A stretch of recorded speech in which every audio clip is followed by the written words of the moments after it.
सोलन में आज शिमला संसदीय सीट के प्रभारी शिक्षा मंत्री रोहित ठाकुर प्रेस वार्ता का आयोजन किया गया। रोहित ठाकुर ने इस मौके पर भाजपा पर जमकर तीखे तंज कसे और कहा कि पूर्व मुख्यमंत्री जयराम ठाकुर हो या फिर सांसद सुरेश कश्यप, दोनों का कार्यकाल पूरी तरह से असफल रहा है।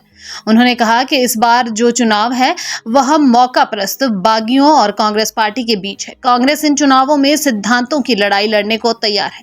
उन्होंने कहा कि सांसद के चुनाव राष्ट्रीय मुद्दों पर होने चाहिए। आज देश में बेरोजगारों की फौज खड़ी होती जा रही है, महंगाई चरम सीमा पर पहुंच चुकी है, व्यवसाय पूरी तरह से प्रभावित हो रहे हैं, देश के किसानों में भारी रोष व्याप्त है और देश का अन्नदाता सड़कों पर उतरा हुआ है। विपक्ष की आवाज को जबरन दबाने का प्रयास किया जा रहा है, जो बेहद निंदनीय है।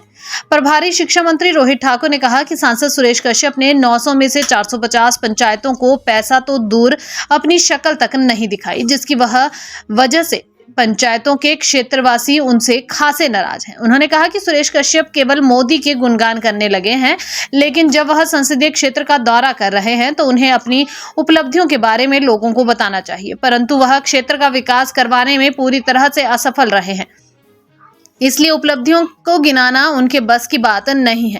इस प्रेस वार्ता में स्वास्थ्य मंत्री कर्नल धनीराम शांडिल, कार्यकारी अध्यक्ष संजय अवस्थी, सीपीएस रामकुमार चौधरी, कसौली के विधायक, शिमला संसदीय सीट के प्रत्याशी विनोद सुल्तानपुरी तथा हरदीप सिंह बाबा की विशेष तौर पर उपस्थित रहेंगे। जो वादे वहाँ के किसान और बागवानों से किए गए थे और वो सर्वोच्च स्तर पे किए, मोदी जी के स्तर पे किए गए थे, ये सारी बातें मैं समझता हूँ वर्तमान में अधर में है।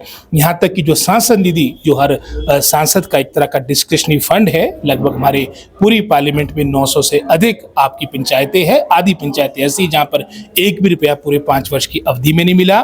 पैसे तो दूर की बात रही, दर्शन दुर्लभ रहे और आज जवाब देने का समय है। और मैं सुरेश जी के भाषण सुनता हूँ, वो एक बात अयोध्या की करते हैं, चलो तो प्रभु राम का मैं समझता हूँ मंदिर है, हम सब के लिए बहुत ही आराध्य है।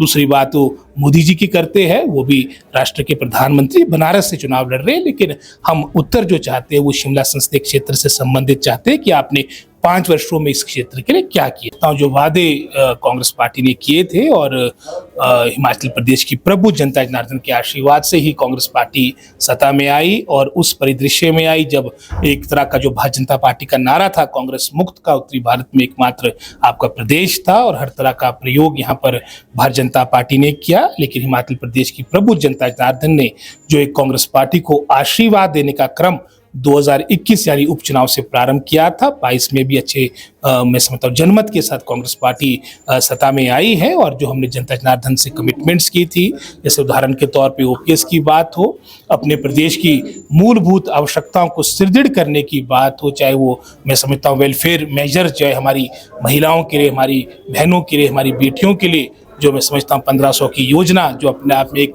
नई पहल हमारी सरकार ने माननीय मुख्यमंत्री लाई है। इस तरह से हर विभाग में अनेकों कार्य 1 वर्ष के दौरान हुए और साथ ही साथ जो राष्ट्र के मुद्दे हैं वो भी प्रमुखता से उठाए जाएंगे।